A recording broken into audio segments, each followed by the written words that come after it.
ano passado, voltamos à antiga capital da República para encontrar a Ju Morena, guia de turismo que fez com a gente o passeio sobre Machado de Assis e a Cidade Maravilhosa. Quem não assistiu esse vídeo, vale muito a pena, o link vai aparecer aqui em cima, ele tá super caprichado. Dessa vez, a Ju contou várias outras histórias envolvendo Manuel Bandeira, Carlos Drummond de Andrade e Lima Barreto. Então, bora conferir comigo esse passeio.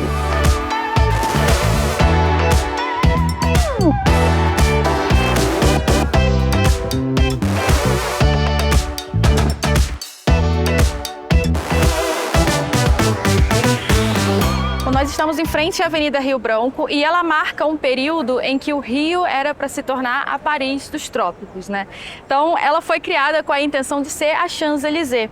Todos os prédios que foram construídos em volta dela deveriam imitar a arquitetura de Paris. Então, a gente está nesse pontinho aqui exato porque na nossa frente ficava a Galeria Cruzeiro. Ela tinha esse nome porque dentro dela se cruzavam duas alamedas principais que formavam uma cruz. Também foi o primeiro endereço da Leiteiria Mineira, que está aqui atrás da gente.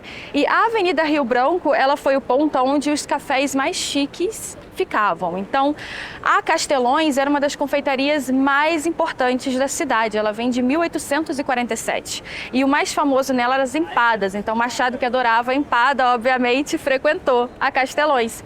E a primeira foto, na verdade, a única foto que a gente sabe até hoje de Machado usando cartola, é ele sentado aqui na Avenida Rio Branco, no terraço da Castelões, junto com o Olavo Bilac, Euclides da Cunha e o Alfrido Ribeiro. Então, só acompanhado da nata da literatura. E foi uma fotografia que foi tirada pela revista Fonfon. A revista Fonfon tinha uma máquina que ela andava na Avenida Rio Branco fotografando a sociedade da época, um verdadeiro paparazzi, né?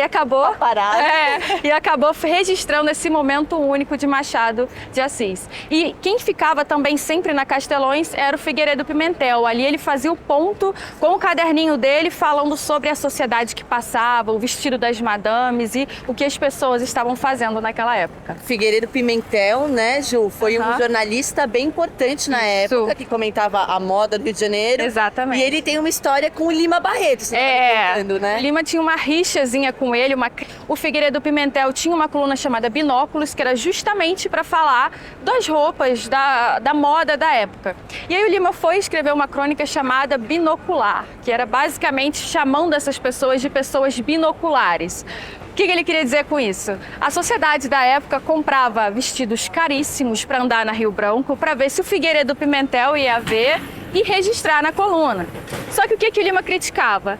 Esse pessoal gasta esse dinheiro todo para poder usar esses vestidos caros, mas vai de bonde igual todo mundo. Então ele criticava a sociedade carioca que queria pagar de rico, mas acabava andando de transporte público como todo mundo. Então ele criticou o Figueiredo Pimentel e, de certa forma, que serviço era esse que o Figueiredo Pimentel prestava para a sociedade na época. Tudo a ver com o Lima Barreto, né? Com que certeza. tem esse lado provocador, né? Totalmente crítico, e ele gostava muito de fazer essas questões, principalmente para a alta sociedade.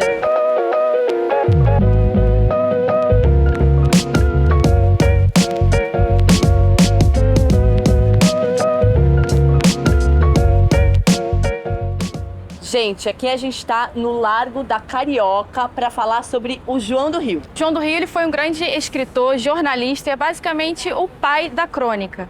Então, eu trouxe vocês aqui para o Largo da Carioca porque ele fundou um jornal chamado A Imprensa, que funcionou aqui no Largo. Quando se comemorou o centenário da morte dele em 2021, a prefeitura colocou uma placa para ele em homenagem aqui no Largo da Carioca. Também foi um período em que a prefeitura estava homenageando diversas personalidades cariocas na Semana do Orgulho LGBTQIA+.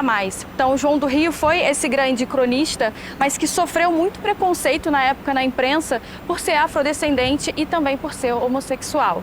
Das suas obras mais famosas, a gente tem A Alma Encantadora das Ruas e As Religiões do Rio. E As Religiões do Rio inauguram um período em que ele passa a trazer reportagens in loco. Então ele ia na rua do Rio de Janeiro, ele entrevistava os cariocas e também investigava o que eram os costumes da época. E você estava falando que ele descobriu um templo satânico nessas pesquisas de religião. Fala um pouco mais sobre isso. Exatamente. Como ele ia nos locais, ele ficava sabendo de ritos religiosos, ele foi na Marechal Floriano e descobriu que tinha alguns ritos satânicos acontecendo por lá. Então ele chegou aí participar em As Religiões do Rio, ele escreve exatamente o que acontecia nesses locais.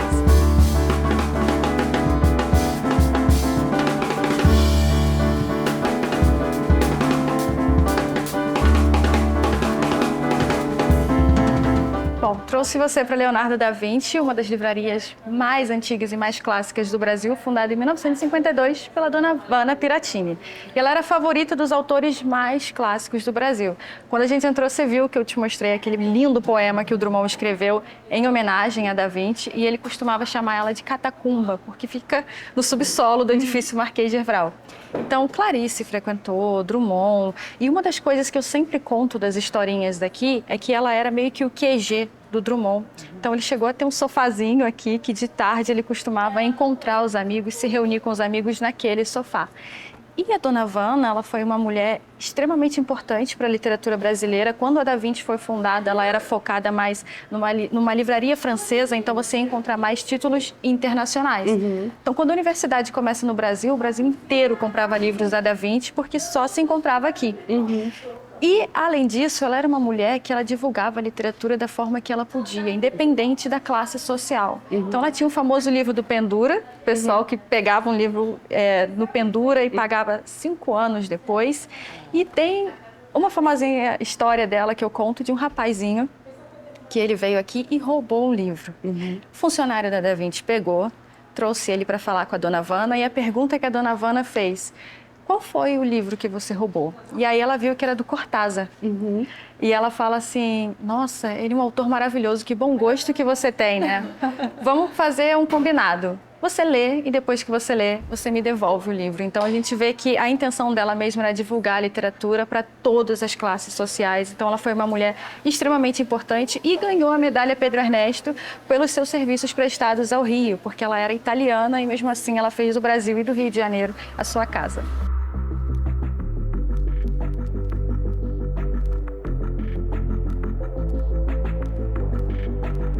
A gente está fazendo tour literário no centro do Rio e é claro que a gente precisava dar uma paradinha na Academia Brasileira de Letras, Com né, Ju? certeza. A gente não parou no Tour do Machado, porque como a gente falou, né, ele nunca frequentou esse prédio. Esse prédio foi construído depois que ele morreu, né? Exatamente, apesar de ter a estátua dele aqui por ser um dos fundadores.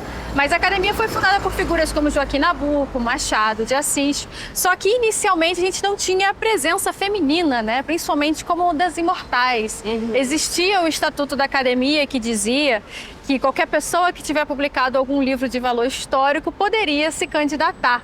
Quando as mulheres, então, começaram a se inscrever para se tornarem imortais, eles mudaram o estatuto. E aí eles colocaram qualquer pessoa, vírgula, do sexo masculino, vírgula, pode se candidatar. Então, por muitos anos, as mulheres ficaram barradas, até na década de 70, que Raquel de Queiroz se tornou a primeira imortal da Academia Brasileira de Letras. Legal, a gente tem um vídeo aqui no canal que a gente explica todo o processo que os interessados em se tornarem imortais precisam passar para entrar aqui na academia. E a gente acabou de passar na frente da estátua do Manuel Bandeira, né, Ju? Exatamente. O Manuel, ele morou aqui perto no edifício São Miguel, basicamente do outro lado da rua, e ele gostou muito de morar aqui pela proximidade com a Academia Brasileira de Letras. Então a gente tem aquela galeria em homenagem a ele, que tem a estátua dele, e foi um período da vida dele que ele teve uma produção literária intensa, e ele foi homenageado também pelo afilhado de crisma dele, Joaquim Pedro de Andrade, que é um grande cineasta do período do cinema novo. Ele que dirigiu, inclusive, Macunaíma, né? Exatamente, que pega esse período meio tropicalista, né, do cinema novo, e ele fez esse pequeno curta chamado Poeta do Castelo. Castelo porque essa região em que nós estamos aqui é conhecida como Castelo, e o Manuel era poeta que morava aqui. Então é basicamente ele no cotidiano dele, indo comprar um leite, indo comprar um jornal, escrevendo em casa, e o curta termina com ele passando exatamente onde nós estamos agora, em frente à Academia Brasileira de Letras, indo em direção à Baía de Guanabara, recitando "Vamos embora para Pazárgada, porque lá sou amigo do rei". Então esse curta de 1960 marca como que era esse cotidiano do Manuel, que também de certa forma era um pouco frágil devido à saúde dele. Então sempre que eu falo do Manuel aqui, eu falo sobre esse tema recorrente da morte que aparecia na obra dele, e eu sempre comento com Suada, em que ele fala: agora pode a noite descer, né? Pode a morte chegar, pode ser que a mesa esteja posta. Então essa fragilidade do Manuel é muito retratada nesse curta também. Tive uns dinheiros, perdi-os. Tive amores, esqueci-os. Mas no maior desespero rezei. Ganhei essa prece. Agora me contem aqui nos comentários se vocês curtiram esse tour pelo Rio Literário. E quem se interessou pelos serviços da Ju, além desse passeio, ela faz vários outros muito interessantes. O Instagram dela tá aqui na descrição do vídeo. E a gente se vê na próxima quinta-feira com mais um vídeo. Tchau!